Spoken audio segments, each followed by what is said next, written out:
This is awesome. Oh, fuck. Hey. Good to see you among the living, man. Check it out. It's the latest talent mix. Thanks, Pete. Good to see you all among the living. Hello, everybody, and welcome to the Talon Mix. It is a Smallville recap podcast. I'm Brian. Zach is here. Zach, thank God we have a great episode this week. Yeah, I don't know if I would say this is a bad episode, but it ends the streak of you and I coming on here and being like, hey, well, yeah. Yeah. I don't have... This is a little bit more of a chore. This one, I watched it in a couple of chunks this evening. Is Kara the Smallville's Meg? Yeah. The Family Guy, like, oh, it's a Meg episode. A little bit, I think. Is that the... It's... And to your point, you said, like, this isn't like a bad episode. That would muster more passion than I think I have for it, you know? And I don't know if it's her fault as the actress or the writing, probably both. But that character does not have the juice. No, and I don't even know if her specifically is my issue as much as there's a handful of fucking things here that aren't working for me. I can't wait to get for sure. into it. First off, we have some fucking Superman news. I don't want to get too into it because it's morbid. Gene Hackman fucking died. I would say last week, but we don't know when. Yeah. Sounds like a bizarre end to an incredible. I don't actually know the word. I was going to say incredible man. Maybe he is. I don't know that for sure. Incredible body of work. Cool. I don't know. He was in fucking Welcome to Mooseport. No, he has a very incredible body of work. Yes, of course. It didn't end well with Mooseport, but I was wondering. Fantastic actor. This episode that we're about to talk about has a legacy Superman actor appearing in it. Did you know that? Yes. Yeah. Yep. Okay. Supergirl. Yeah. We'll cover that a little more. Yeah, we'll talk about it. Yeah. Do you think someone deep down, and was it Michael Rosenbaum, hoping maybe Gene Hackman would show up in this show? Oh no, we've talked about this. He said that on one of the commentaries. He said, "Oh, I would love to have Gene Hackman on," and then either Al or Miles was like, "Yeah, we looked into it, but his fee was too much. Like we couldn't afford it." Okay, and I'm like, maybe like I'm sure they asked about his fee, but I don't think even if they had the fee, that doesn't necessarily mean he's doing the show. You know what I mean? Part of me does love the idea that you just got to hit Hackman's number, man. You're right. maybe at that point in his career, I mean, this is like Mooseport time. Right. Yeah, I mean, like, it would probably be like, I ain't learning fucking lines. Right, yeah. I'll be fucking... He would have been something fucking dumb, like a Luthor grandpa, like Lionel's dad. Luthor grandpa, some other billionaire, or you know, he's just maybe they just have him play basically the same character, but he's not Lex Luthor. He's like a real estate swindler. Yeah. It would have been a scene. It would have been two scenes. He comes in to set up the conflict, and then he comes back at the end when they get the best of him or whatever it is. Right. And a very, very expensive fee for a target audience that would go, I don't know who that old man is. Right. Yes, totally. Yeah. He's not young and sexy. It would have been two scenes, beginning, end of episode, and in the same location. Yep. For sure. Absolutely. It's a 1 hour shoot. I think Marlon Brando would put more effort in that. And to be clear, this is not a knock on Mr. Gene Hackman. This is correct. Unless they got him on a Christopher Reeve episode and they had a scene together. Maybe. Unless, but that would be a hard... I mean, Hackman only came back for what? Superman 4 for Reeve. 2 and 4. 2 and 4, but like I think like we're getting the band back together and I'll make a lot of money. Yeah. All right, so this week we watched Lara. It's the 6th episode in the 7th season of Smallville. It's the 138th episode overall. It aired November 1st, 2000. 7. quick before Yeah. we get into it, Brian, what's your favorite Gene Hackman performance? I love the French Connection. That's my answer. Yeah, Fuck, yeah, I love yeah. the French Connection. I'm trying So to. good. It's So it's the good. best. That fucking the fucking car scene. It's like the whole movie is just like, hey, let's try to catch these guys. That's it. There's no one grows or learns Nope. anything. No, it's Friedkin's Quite the good, opposite, man. actually. Friedkin fucking rules. I've got a little. I think I've only seen Exorcist, obviously French Connection, and then 2007. Around now, he did a movie called Bug. Now in Smallville. I think we saw that together. I thought I saw that with somebody else. I think we've talked about it before. Maybe I saw it twice. I don't know. But I remember liking it at the time, but I haven't seen it since. Yeah, he's Friedkin's hit or miss, but it's almost always worth watching. There's always some good stuff and whatever. Even if the movie doesn't work or whatever, there's always some good stuff there. But French Connection, Hoosiers, I really like. I have never seen Hoosiers. I don't know if it would be as big a deal for you if you're not a basketball guy, but it is. I think it would still work really well. I'm an NBA Jam guy for Super Nintendo. Does that count? You don't need to know basketball to appreciate it. It's like sports movie. Yeah, I like a sports movie. It hits all the beats. Yeah, right? yeah, I get really good soundtrack and Unforgiven. Obviously, he's good. In of course. Good stuff. And of course, Lex Luthor.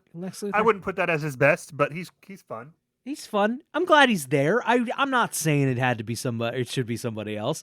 I think we can fucking relax on. He was the best Lex Luthor. Fucking no, he wasn't. Chill. No. Yeah. Give it to somebody who wants to be the best Lex Luthor. Now look, it's Rosenbaum as of right now. I agree. We'll see what happens. It's Rosenbaum. We'll see how what's his face does in the new, really oddly color timed movie that's coming out. Yeah, it's so funny. People like we talked about it weeks ago. The trailer, you and I both did not like the look of it. No.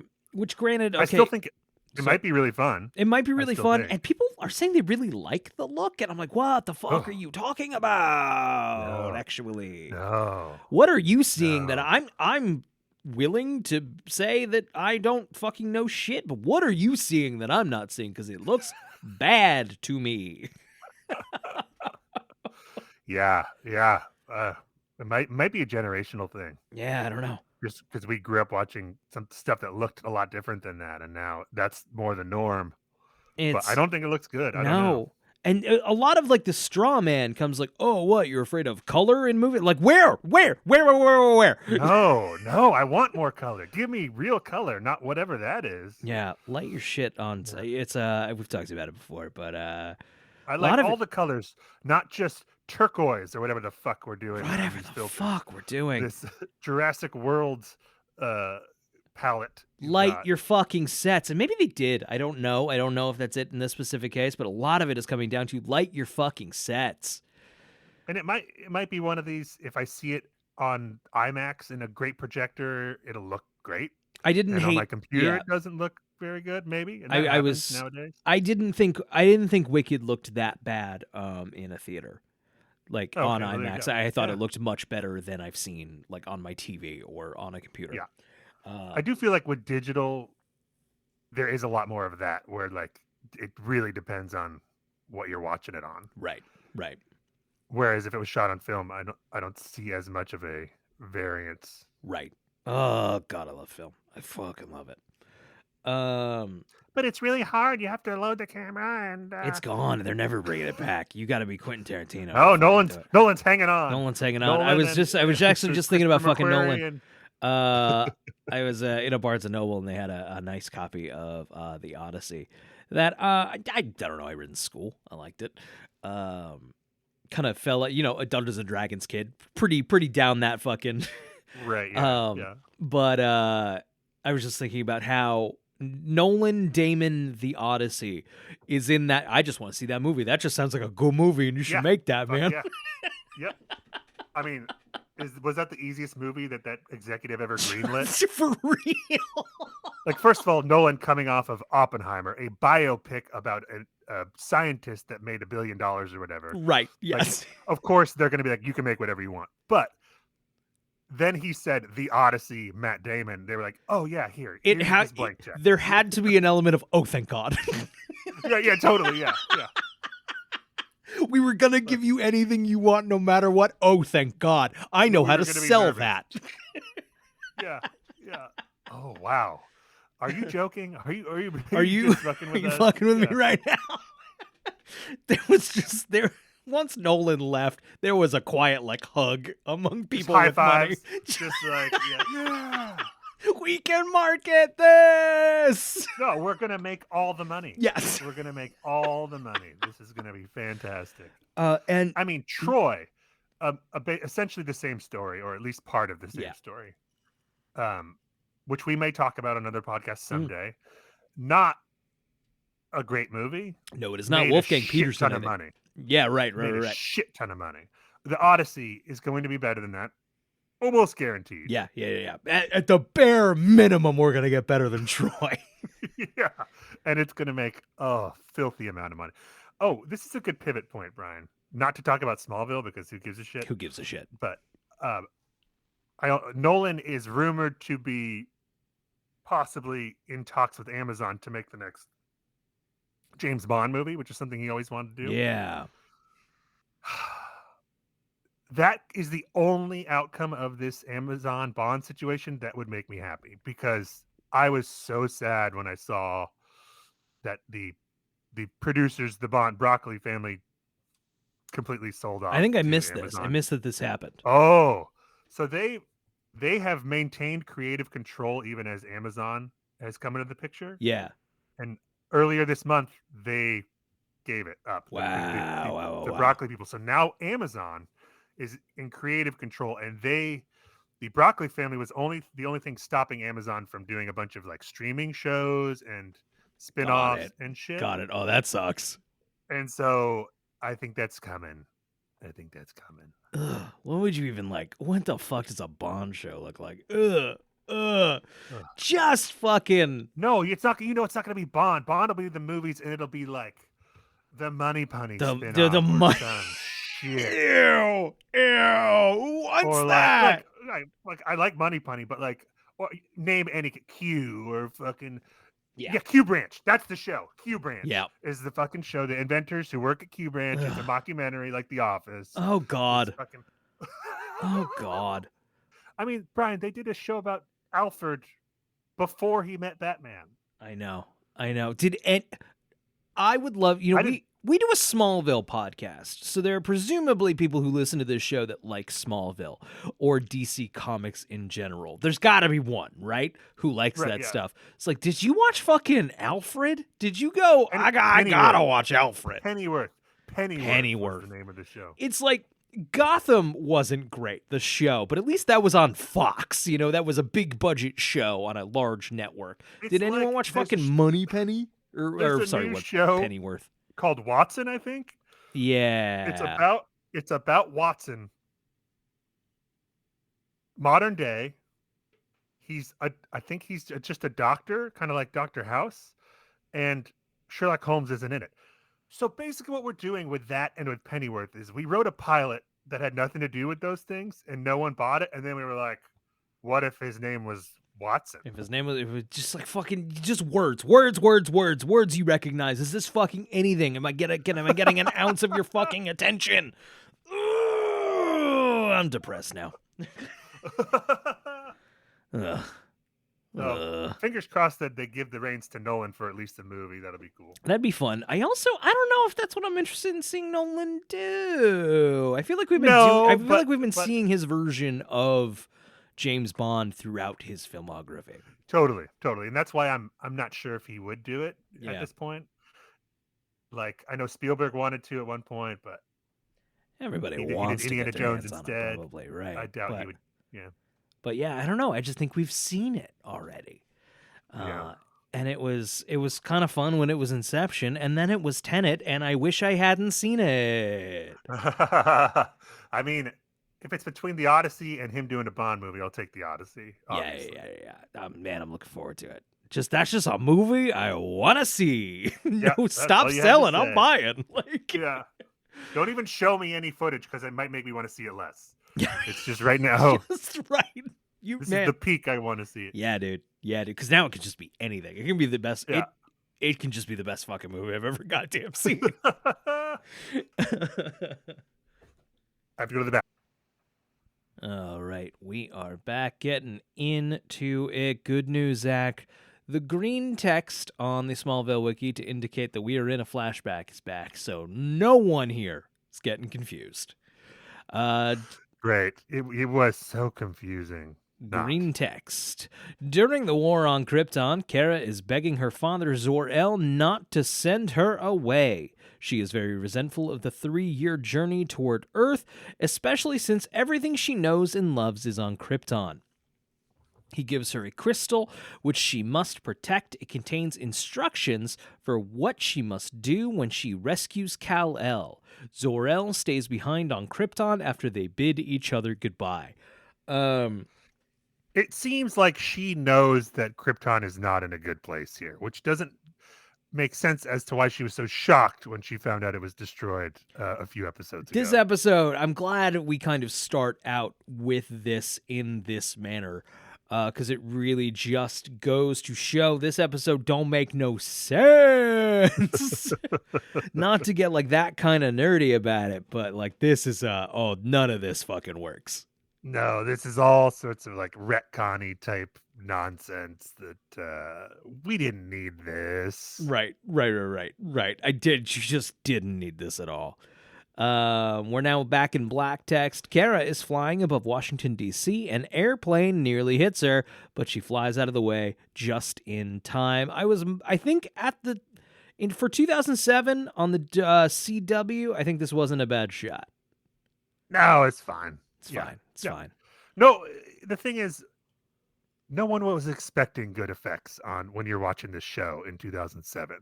Right. No one, like, we knew that wasn't a good effect, but you weren't expecting it to be any better than that, because that nowadays it's a lot closer.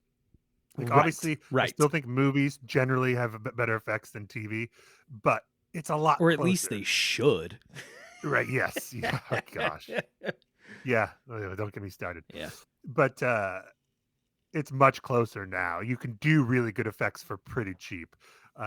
Whereas in 2007, it just wasn't in the cards. It's the comparison I've always liked is, you see a Gilligan's Island and there's there's a gorilla and it's a guy in a gorilla suit. And it's not that in the 60s they were sitting there going, oh my God, it's a real gorilla. It's more just what else was it gonna, they weren't gonna get a real gorilla. Yeah. So you didn't question it. Right. Yeah. Yep. And it's kind of the same thing. So anyway, Chloe is looking at a website for the ISIS Foundation, which gives support to the meteor infected. I feel like even by 2007, I don't know that we're using why are we doing ISIS? Like, this is funny in 2007. No, I think ISIS was maybe just after or right around that time. Got it. Got it. The bad ISIS. The bad ISIS. It was it was like the Taliban and the Al Qaeda. Right. ISIS was kind of an offshoot of. So it's like it was a little later, but I think maybe it was the exact same time, because I do remember being like, "Oh, what are we doing here?" I remember a chuckle, like, "Uh-oh."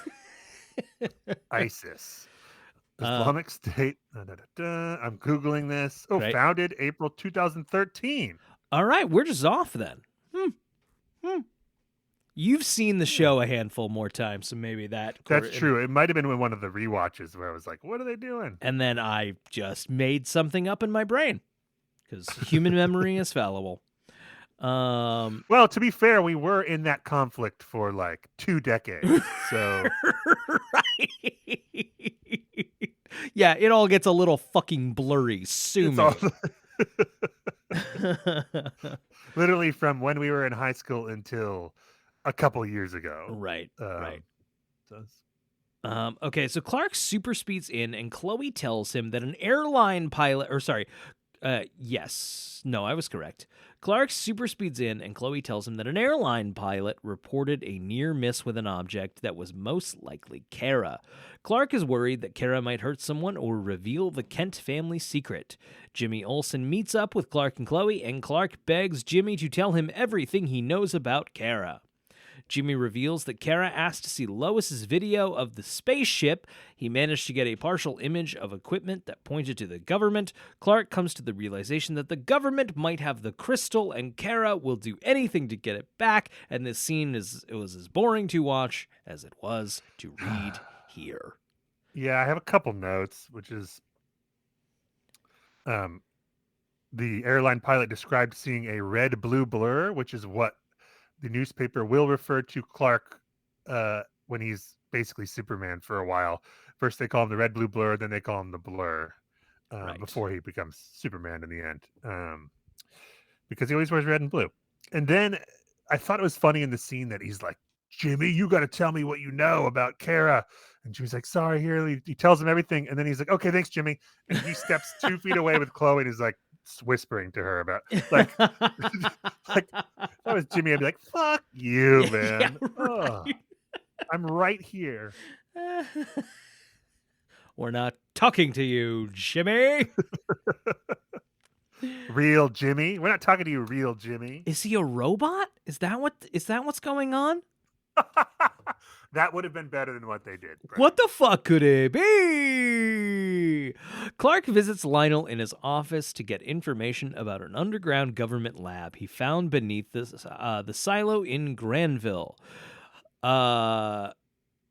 When asked which side of the family Kara is from, Clark lies, saying she is from his adopted father's side of the family.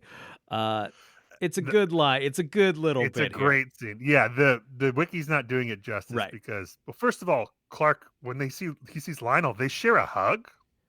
Hugging boys. That might be the first Clark Lionel hug in the show. It's got to be, right? Well, yeah, I can't imagine. I can't believe I didn't flag that. Yeah, you're right. Yeah, kind of interesting. Like, I could see them hugging, but it being like, "Are we hugging?" Situation. Are we hugging? Is this a hug? All right, bring it in, baby. Yeah. And it's great because they're having a friendly conversation. Kara comes up and he's like, "Oh, it's just a relative of my father's." And then Lionel, just the John Glover, the best delivery. Which father? Just like so good. It's so good. Like, don't think you're gonna be vague with me, motherfucker. Right. Which father? And then Clark's like, my adopted father. Clark, this is easily verifiable by Lionel. Don't lie to him. No one fucking.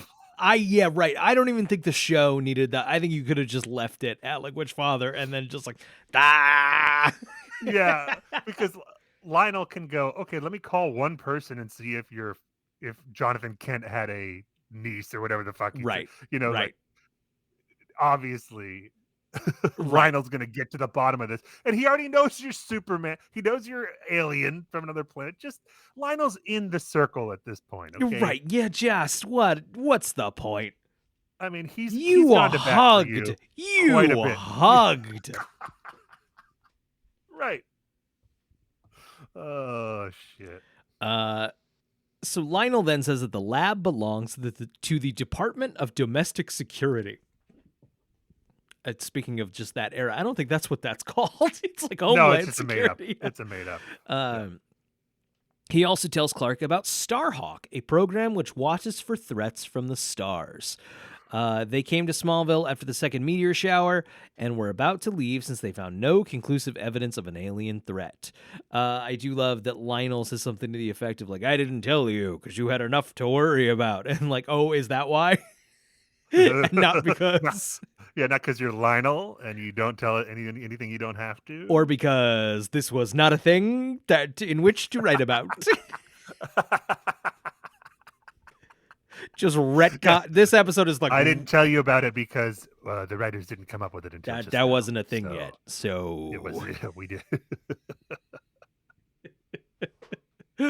I was too busy manipulating your girlfriend into marrying my son. And also trying to fuck your mom. Hey-oh. Bring it in. Bring it in. Another hug. Clark asks Lionel to tell him everything he knows about Starhawk. The blue crystal is being analyzed in a lab with Agent Carter supervising. One of the lab technicians reports that 7% of the material in the crystal is unidentifiable. As the crystal is locked up in a chamber, Lex Luthor enters the building and accuses Carter of stealing something from the spacecraft without telling him. Carter's like, this is a restricted facility. How'd you get in here? And then the writer's like, you don't have to answer that. Yeah. Just like a lawyer on the other side of a table, just like, no, don't say anything. Don't say anything. The audience doesn't need to know. Just a writer just off camera. Nope, we're not. No, yeah, it just pans over to the writer and he's like just in street clothes, got the script. He just shakes his head.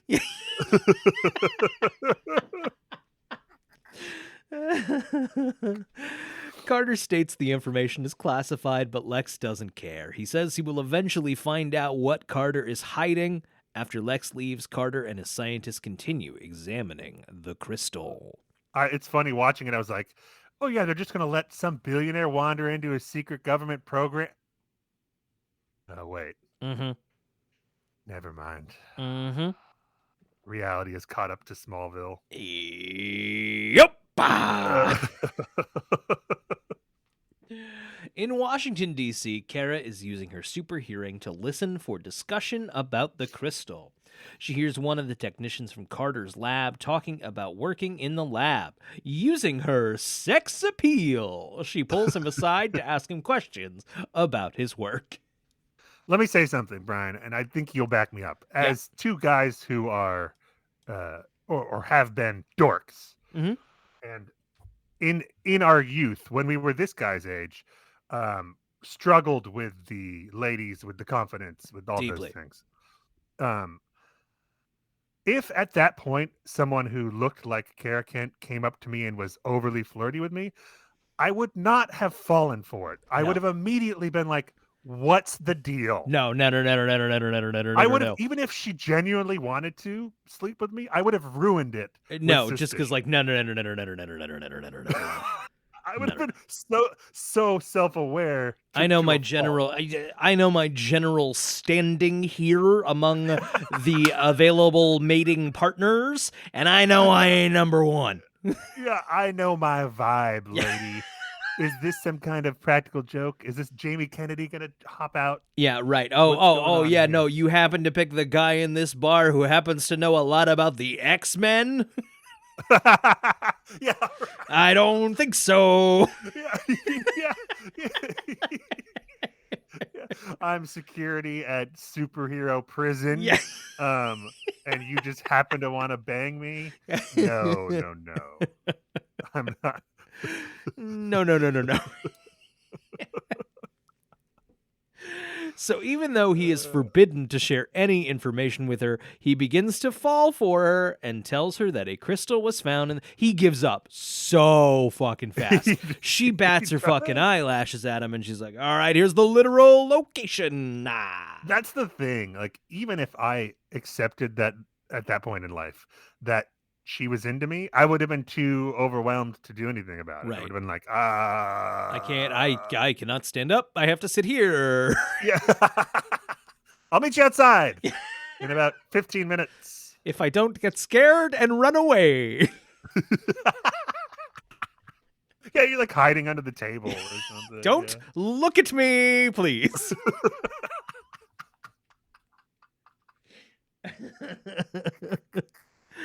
Like, what is this, the Make-A-Wish? You're not here for me.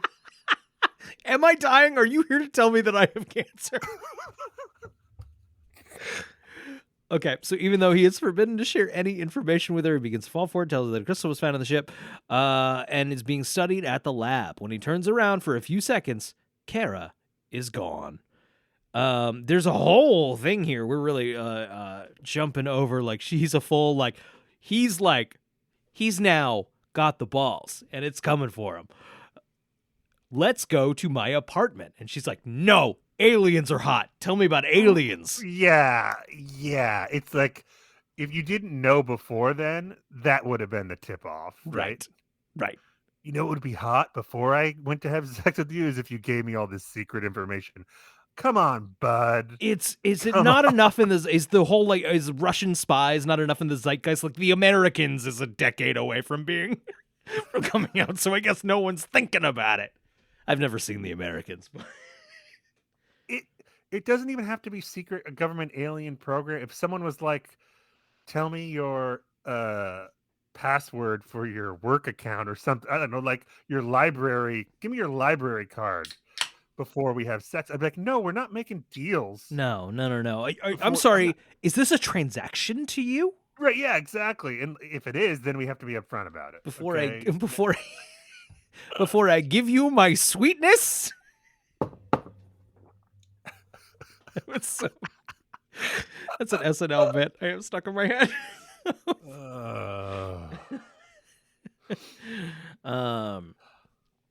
Okay, when he turns around for a few seconds, Kara is gone.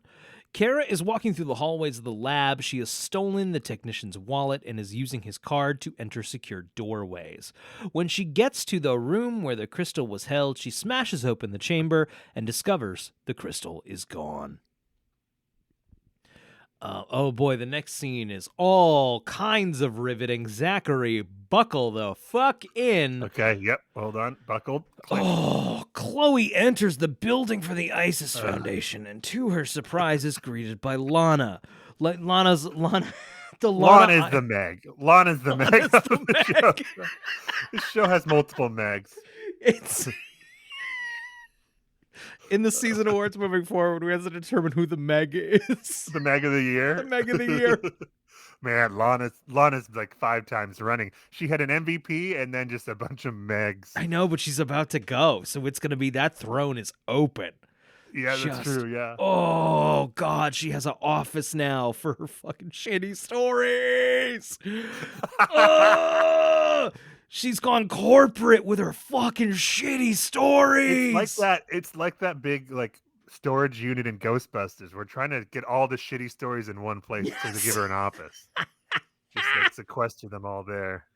They built a set just dedicated to her fucking bullshit. Lana says she started the foundation with money from Lex's. Chloe enters the building for the ISIS Foundation and to her surprise is greeted by Lana. Lana says she started the foundation with money from Lex's divorce settlement to help victims and their families fight back. She specifically like meteor stuff. Yeah, it's Meteor Freaks. Yeah, right? yeah. Meteor Freak support group. So she eventually plans on turning the ISIS Foundation into a major operation. She's stressing now it's just an office, but then she wants to get all these other things out. But one thing, it's lit like fucking CTU in here, right? Like it's spared no expense on the ambient lighting. Right, yeah. She eventually plans on turning the ISIS Foundation into a major operation. Chloe seems impressed, but she senses Lana is bending the truth when Lana asks her not to tell Clark about this. Lana denies lying about anything, and Chloe agrees to keep the conversation a secret. Y'all broke her. You broke this poor girl. Yeah. It's a testament to her will that she took so long to be broken. But she is officially But one day, completely. one day they will all break. John Cena just turned heel for the first time this past weekend. It'll happen to everyone. Oh, wow. It's his first time being a bad guy. It's going to be fun. Ooh. Huge shock. I love the idea of someone saying to me, keep this secret from my spouse.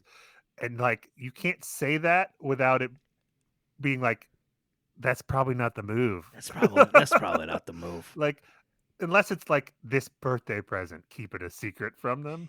But keep this business I've opened a secret from my spouse. Right. Lana, that's no good. That's no good. That's no good. That's no good. This business is a birthday present for Clark.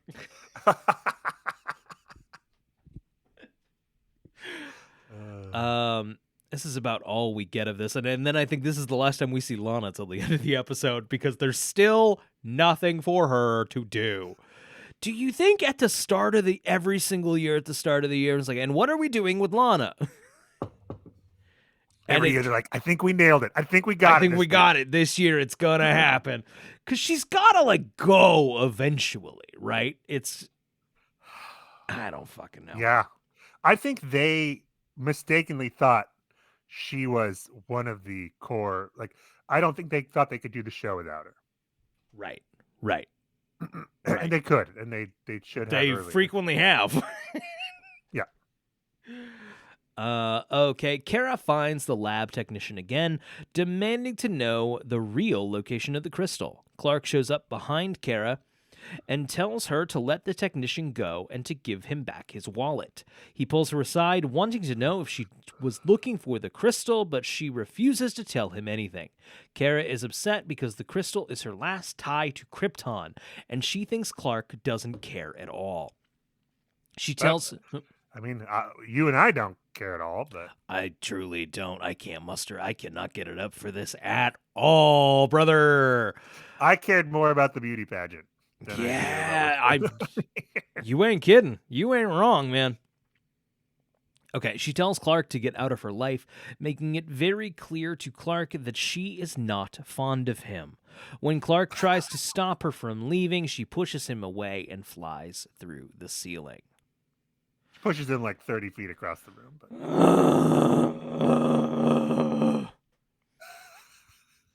At the Daily Planet, Jimmy finds that Kara is using his computer, hacking into a national security network. So she's a computer whiz, Brian. She's a computer whiz. Yep. From a couple of weeks ago. Yes. Which they comment on, which makes it okay. Yeah, the old trick. If you draw attention to it, even if you don't offer an explanation... At least the audience knows that you did what you did. It's right? the greatest of all time is Fast Five, where Ludacris, who had previously appeared in Too Fast, Too Furious, just as like I don't know what he does in Too Fast, Too Furious, I'll be honest. He's like the guy who like hosts the race or whatever. Right. He's like the ref or something, you know. And then he takes on the tech whiz role in Fast Five, all it is Paul Walker says something to the effect, "Where'd you learn how to do this?" And Ludacris just goes, "I had a life before I met you." Yeah, that's good. It's good. It's great. good as hell. Yeah. Yes. Actually, his role in Too Fast, Too Furious consists of him leaning between two cars and saying, "The loser will hand over them keys." That's his line in Too Fast, Too Furious. Right, of course. Oh man, I recently watched Fast Five again on TV. It's a perfect catch it on TV movie, you know. Like Fast Five is one of the 3 Fast and Furious movies that I've seen. I'm gonna make you do all of them. I would gladly watch them. I mean, I've seen 1, 2, and 5.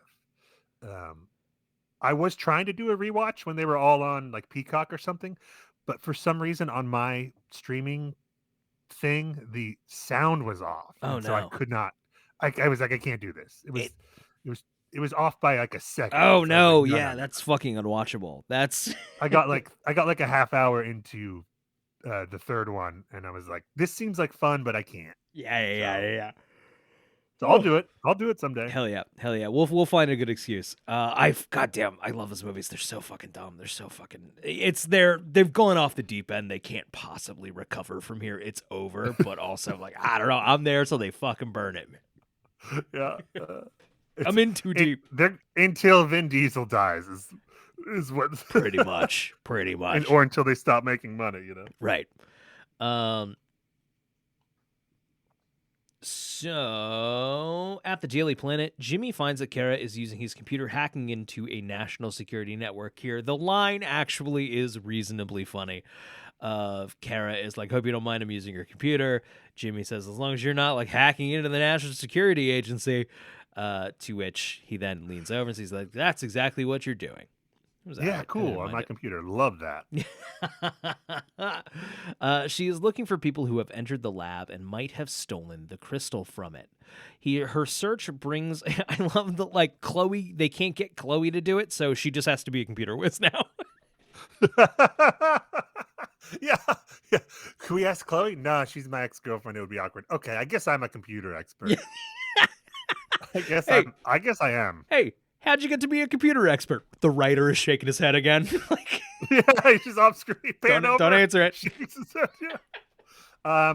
Program, spaceship, and then he looks over and the guy's shaking his head still. Like, never mind. No, nothing.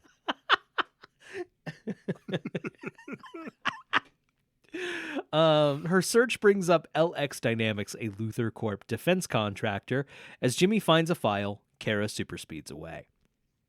Oh, we do see Lana again. Great. Lana is viewing footage from the surveillance cameras installed in the Luthor mansion when she suddenly loses all signals. Kara enters the mansion and x-rays the wall and sees a safe. She suddenly falls ill and sees Carter standing behind her with kryptonite handcuffs. Sexy. It's I not. like that Lana spends her spare time just watching Lex's mansion. That's great She's got a Lex character room. work. That's She's got a awesome. Lex room. She's got a Lex room. That's awesome proactive character work, is making sure they just watch another character on a security camera. There's probably exceptions, but generally you shouldn't have a room dedicated to another person in your home.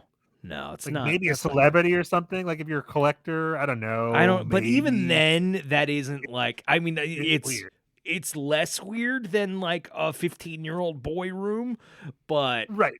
I'm sure there's someone who has like a bunch of Elvis shit in a room or whatever. But right. like, if it's a person you know. Right. Mm.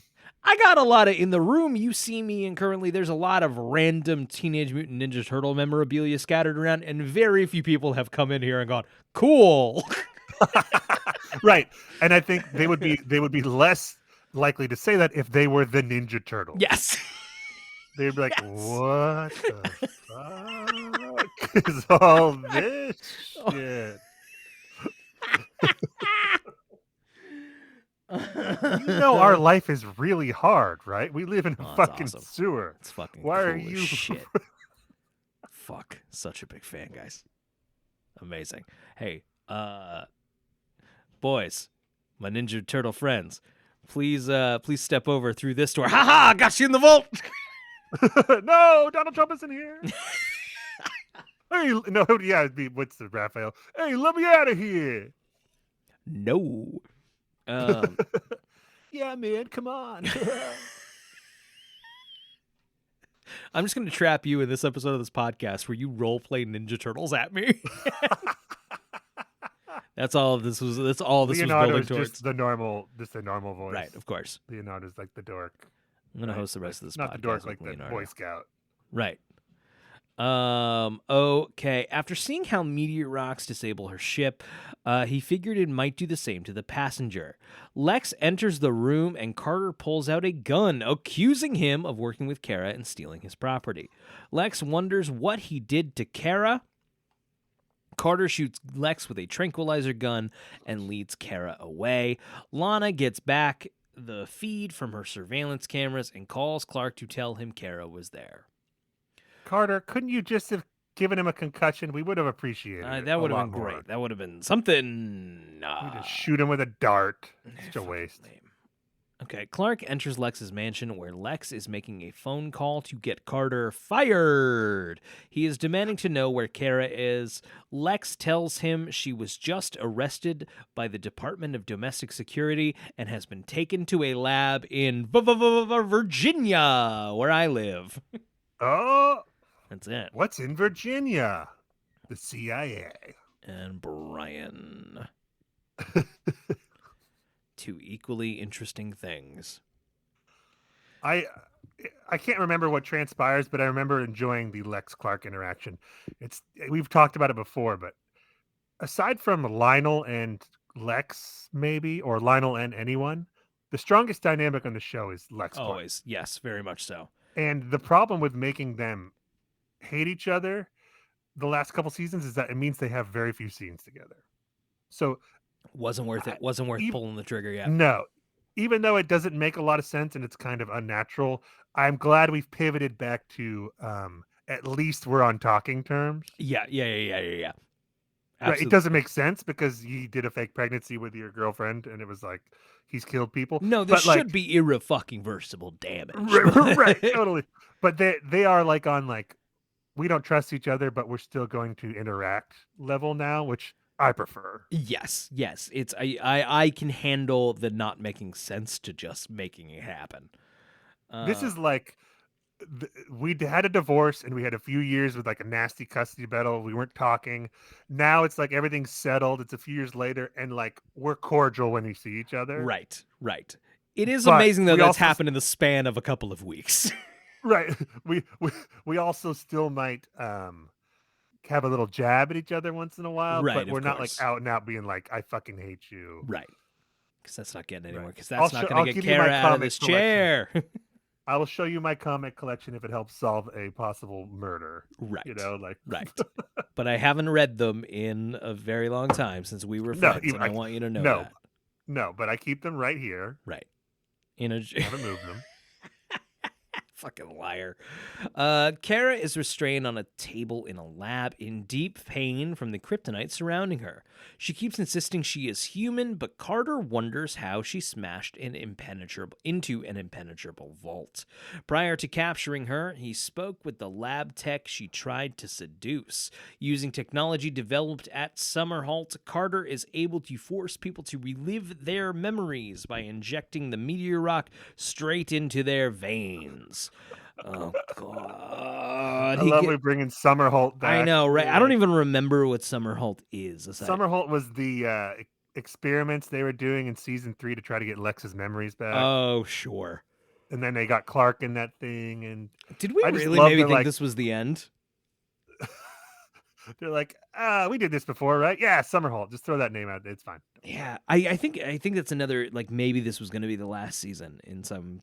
Oh, I think it was their plan. Yeah. Yeah. Carter is able to force people to relive their memories by injecting the meteor rock straight into their veins. He gives Kara a small dose of kryptonite, wanting to know more about her background. We are flipping to green text. Oh, here we go. This is Here we fucking go. This is the buckle up. nonsense. This is fucking Jesus Christ. At the Kent farm, Kara is talking to her aunt, Lara L. Why are they at the Kent farm? Great question. Also, Lara L. They must have just flown there in a spaceship. That's the only thing that could possibly make sense. Laura L. here is Helen Slater. Helen Slater played Supergirl in the Supergirl movie that flopped exceptionally bad. Yeah. Was not a viable continuation of the Superman franchise that the Salkinds wanted it to be. That said, this is fun, even though this scene is not. No, yeah. I mean, I wonder if they didn't have the foresight or if they didn't have the option to have Supergirl be in a superhero. Like, if she was in a Superman movie before they did the spinoff, that might have worked. Yeah, I don't know. But just going to a spinoff where Christopher Reeve isn't even in it. Right. And they'd wanted him in it. He wouldn't do it. Yeah. Which, based on maybe the output of the movie, wasn't a bad idea. So Kara followed Lara to Earth by sneaking through the last remaining portal. Oh, the last remaining portal. The last last one. remaining. Hey, why didn't you all go through that portal now? Yeah, wait. Seemed like you knew the writing on the wall. What happened to the portal? What happened to the portal? What do you mean the last they tell us remaining what happened to the portal? portal? No, well, Did they tell Zach, of course they didn't tell us what happened to the portal. Hold on. Are they going to tell us? Let's look off camera to the writer. No, he's nodding vigorously.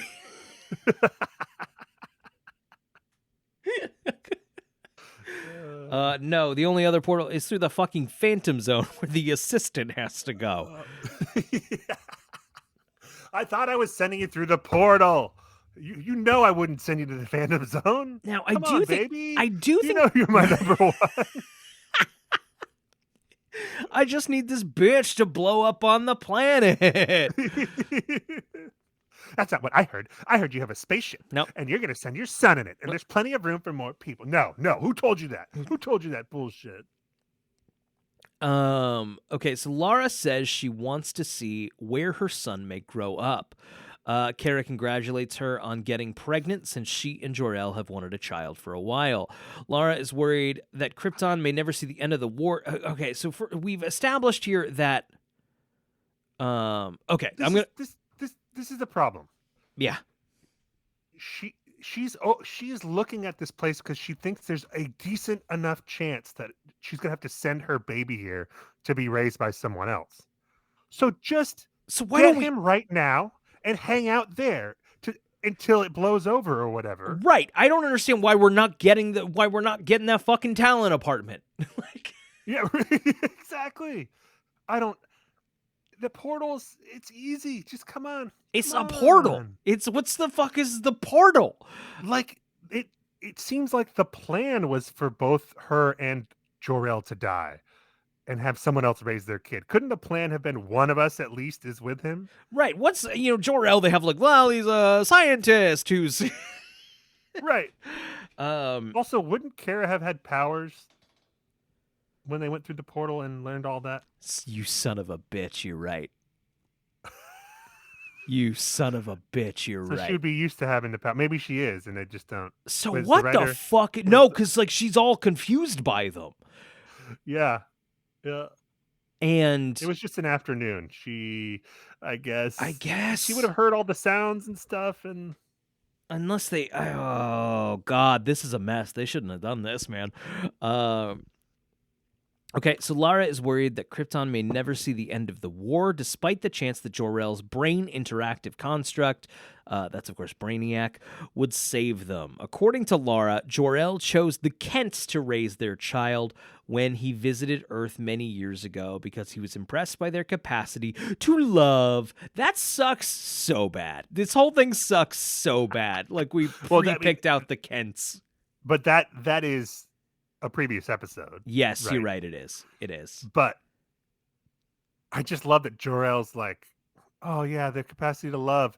But I'm going to make sure I send my personality in a computer that's going to be a real dick about the Kents. I'm going to kill him. I'm going to kill him. Kill one of my them son is going to be 20 minutes late, and I'm going to fucking kill his dad. Fast curfew. So I killed his dad. Jesus Christ. The man who lovingly raised my son for me because I stayed back for some reason.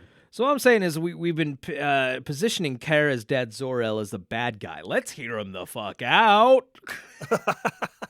If you can build a spaceship for one person, you can build a spaceship for three people. I believe that. I truly believe. Or just go through the portal now. The last remaining portal. What do you need spaceships for when you have portal technology? Something about the Kowalski Caves, writer? Is that? No, they're nodding. No, they're nodding. No, okay. No. Kara makes a comment about how messy the barn is, but Lara explains it's not where they live. She decides to show Kara around. Kara wakes up from the flashback, still in Carter's lab. He discovers she was on Earth in 1986 before the first meteor shower. Kara continues to deny being an alien, but her pain is getting worse. Carter injects more kryptonite into her veins to force another flashback. Green text again. Lara and Kara enter the kitchen of the Kent's house while the Kents are away. Yeah, she says they're at church, and there's food out everywhere. It don't make no fucking sense. You don't leave food out when you're going to church for it's a 2-hour thing for them. That's but it's got to be a drive because they're in the middle of nowhere. But then you'll have your nice lunch ready for when you get back from church. You see, it's spoiled. It's just gonna be all. I guess that's true. And then is there something cooking? Laura goes into an oven and it's like Sunday roast. What the fuck is happening? I hope you have insurance. Okay. Laura finds a picture of Martha Kent and thinks she will make a good mother from a picture. Kara takes a photo of Lara, so her son she just immediately knows how a fucking Polaroid camera works, Zach. They have the same model on Krypton. Oh, of course. Looks like, yeah. Yeah. No, we got these. Lara hides the picture behind the picture of Martha. Suddenly, the door is kicked off its hinges, and Zor-El steps in. Zach, I hate this scene. I hate it. How creepy would it be if you one day opened up a photo that you framed of yourself and found another man's picture in there? That'd be great. You'd I'd be love like, that. what is going on here? Ghost star! Or my wife is cheating on me. Or my wife Like is Johnny cheating Cage, on me and has chosen a weird you- way to manifest that. Right, yeah. Secret photo. Like, this is part of it. Did you have, or is this like a guy that I replaced that you never told me about? It's like, Yeah, right. Like, okay, I don't even care about the affair. Let's move past the affair. Why is this picture here? Back at the lab, Clark bends the door open and is immediately weakened by the kryptonite radiation filling the room. Carter realizes that he is the same race as Kara. Clark warns him that the meteor rock exposure is killing her and punches him away.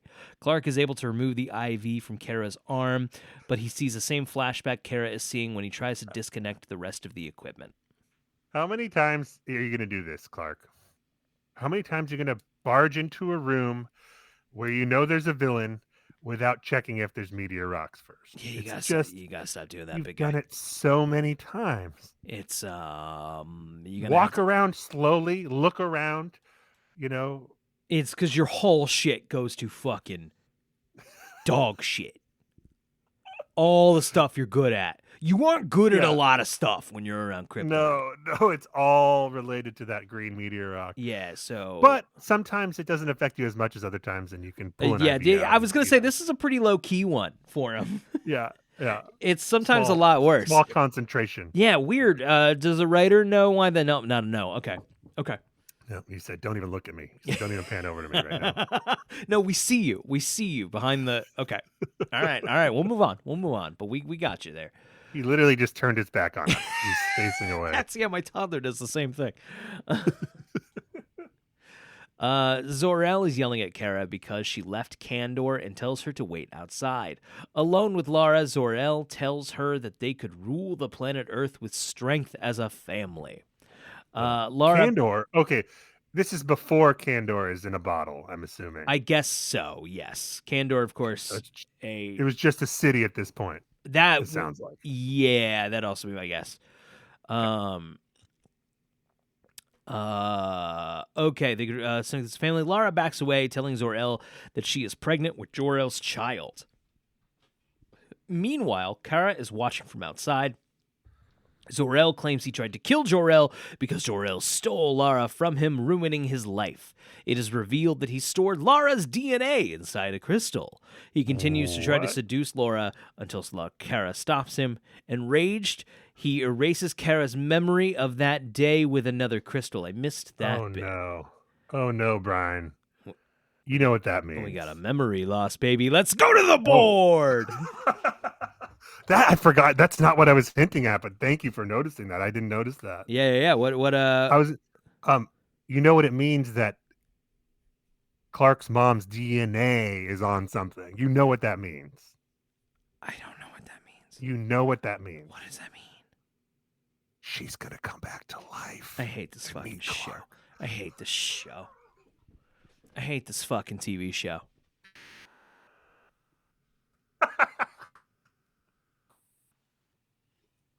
Oh, Is it Jimmy? Is Lara Jimmy?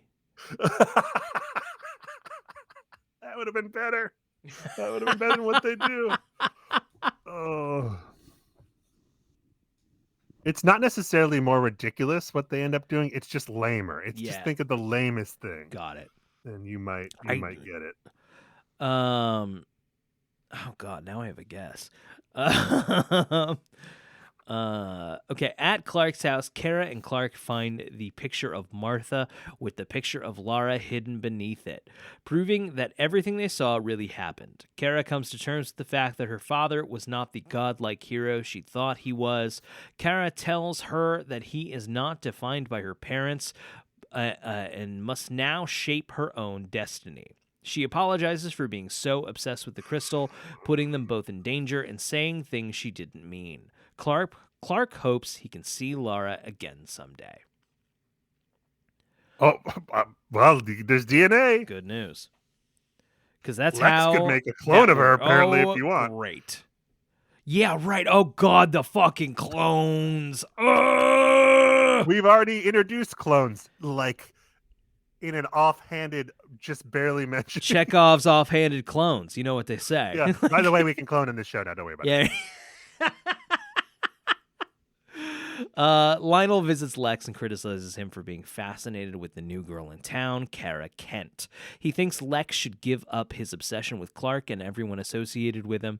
Lex comments that Lionel spends about as much time protecting Clark as he does pushing Lex away. God, I love these two together. So good. I wrote Lex and Lionel ! It's just always a treat. Give us your best dynamics. Give us Lex Lionel. Give us Lex Clark. Give us Lois Clark. That's what we want. Make that the show. Come on. Lionel agrees that Lex has changed and he has become more of an expert at hiding his projects. He can fool everyone around him, with the exception of Lionel. I love it. He's the way he says it. He goes, you know, you can fool everyone. You could maybe even fool yourself, but not me. You could never fool me. Oh, it's God. just like, He's so fucking good. It's great because it's true, and it's like, it's like you're right, Lionel, but also fuck you. I mean, it's just everything. It's like right. That is you ruined Lex. You know that, right? You broke did this to him. Right. This is your doing, and now he sucks. And you're like, you suck, and I'll always know that you suck. I got your number, bitch. Not me. You can never fool me. Kara apologizes to Jimmy for running off last night, saying he was always there for her when she was out chasing leads. She invites him out for lunch and kisses him. And just when that happened, Jimmy has like an, oh, wow, oh, shucks, the pretty girl kissed me. And of course, obviously, Chloe's music hits and she comes running down the ramp. Like, was that Chloe's entrance music? Yeah. Oh my God, it's Chloe! Yeah. Oh my God! Jimmy runs into Chloe. Watch out, she's got the chair! Jimmy runs into Chloe on the way out. Chloe still wants to be friends and asks him out to lunch. She's coming with the lunch date! I love the, like, we just broke up, and she gives we could still hang out, though, which is, like, code for let's drag this breakup out as long as fucking painful as possible. Right. That's never, You can be friends, but you need time before that. There's you can't no just like continue hanging out. No, it's you not can't. Gonna work. That doesn't really happen. I don't think that's a TV show thing because you're both full-time employees of the TV show, so you need to kind of. Right. And I had to kind of explain that to a girlfriend once of like, I don't want to hang out with you, like, because I think you're just. I think this person kind of thought it would be like a sitcom where you keep hanging out and then you'll get back to, and like, no, I don't want to do that. Like, I do think in some cases you could get to that point again, but you can't just segue right into it. No. No, you can absolutely be friends with exes. Like, grow up. Of course you can. Yeah, totally. But no. You can't segue from relationship to hanging out every day friends. Like, I don't think so. Maybe there's some rare someone will call in. Of course, but that just that just seems like a weird. We're still having sex and then not talking about it, and then hoping this will all resolve itself. Or like it's a relationship without the sex. Like it's like everything. Like, right. That's what I mean. Like, you're really just dragging out the relationship at that point. Yeah. Okay. So, but They are still full-time employees of the television show. So we gotta be able to put them in the same room because we're running out of ways to make Kara the computer expert, and Chloe has to look stuff up sometimes. Yeah. Can we need someone to be brought back to life? Can we use Chloe in this scene? Oh no, it would be awkward for. Shit. God. Can we give the power to Kara? Can Kara do that? Kara The do writer's that with nodding her yes. The writer's nodding, hey, whatever you want to Right. do. Great. We got it. We got there. What would be the explanation? Oh, okay, he's shaking his head no. Okay, now. shit. Okay. All right, we do. All right. Hey, give a mouse a cookie. Okay, so Chloe still wants to be friends and asks him out to lunch, but Jimmy says he's already got plans and looks at Kara. Chloe warns Jimmy to be careful. It's the line is something like, you two are from different worlds, in which Jimmy says, she's from Minnesota, not another planet. And Zach, you maybe didn't get it. It was funny because Kara is from another planet. Yeah, we got to spell out the obvious. Yeah. Like, that wasn't a cryptic joke. Yeah. It wasn't a cryptic line. In the barn, Clark thanks Lana for helping him find Kara and shows her the picture of Lara. Lana is curious about how the picture could have been taken in Clark's house, but he decides to show her something else. The writer's nodding no. Just... He opens a box inside of a trapdoor in the barn, revealing the blue crystal with Lara's DNA. What does Clark think he would do with Lara's DNA? Like, what? I mean, he knows that Lana was cloned, right? I At this guess point? so. But like It's going to break into that's Lex's not how lab. Clone works. It's fine. It's fucking fine. Right, yeah. A clone, it's going to be some Krypton shit because a clone would not be her. It would just be a clone. Right. We got featured music this episode. Super Sexy Free by Boss House and Lucid by Eek. I don't know either of those. Boss House. All right. I don't even know where both of those I are think in the show. I don't know Boss House, but I know they've been on several Smallville. I think I've heard that name before, and I only would have heard it here on Smallville. No Lois this episode. It shows. It shows. At the start of the episode, Kara mentions it takes 3 years to travel from Krypton to Earth, which roughly matches the description in Superman Returns, in which Superman is absent for 5 years due to a trip from Krypton. Okay. Well, at least the continuity between this and Superman Returns makes sense.